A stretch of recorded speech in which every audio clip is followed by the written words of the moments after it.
வணக்கம். ம். இது அருகில் இருக்கின்ற இந்த தாவரம் தான் இன்சுலின் செடி என்று சொல்கிறது.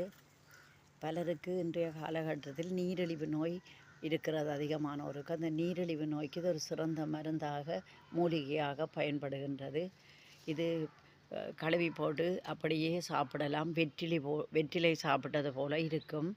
மற்றது சம்பல் ஏதாவது வரை அதுகளுக்கும் போட்டு செய்யலாம். இயற்கையான ஒரு நல்ல மருந்து. நீரிழிவு நோய் ஏன் உண்டாகிறது என்பது பலருக்கு தெரியும். எமது உடலின் உறுப்பாகிய சதை என்ற ஒரு உறுப்பு இருக்கிறது, இரைப்பைக்கு சற்று அண்மையாக.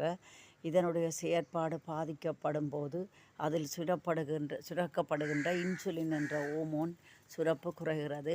இந்த இன்சுலின் தான் நமது உணவில் நாம் உட்கொள்ளுகின்ற மேலதிக குளுக்கோஸ் உணவுப் பொருளை கிளைக்கோஜன் என்னும் ஒரு பொருளாக மாற்றி எமது ஈரலில் சேமிக்கிறது. இன்சுலின் இல்லாவிட்டால் இந்த செயற்பாடு பாதிக்கப்படுவதால் மேலதிக குளுக்கோஸ் சிறுநீருடன் கழிகிறது. எனவே அடிக்கடி சிறுநீர் வெளியேறுகின்ற நிலைமை ஏற்படுகிறது. அதை சேமித்து வைக்காமல் அந்த மேலதிக குளுக்கோஸ் செல்வதால் உடல் நாளடைவில் மெலிந்து சக்தி குறைவாக பலவீனமாக அதன் பக்க விளைவுகளும் பலதாக ஏற்பட்டு இறுதியில் சிறுநீரக தொகுதி பாதிப்பு, இதயம் பாதிப்பு என்று பல நோய்களுக்கு ஆளாகிறது. எனவே இந்த நீரிழிவு நோய் கட்டுப்படுத்த வேண்டிய ஒரு நோயாகும். இதற்கு நாம் மேலதிகமாக இந்த மாப்பொருள் வெள்ளைச்சீனி, கோதுமை மா, வெள்ளை அரிசி சோறு, சம்பா அரிசி, வெள்ளை அரிசி இப்படியான உணவுகளை நாம் தவிர்த்து கொள்ள வேண்டும்.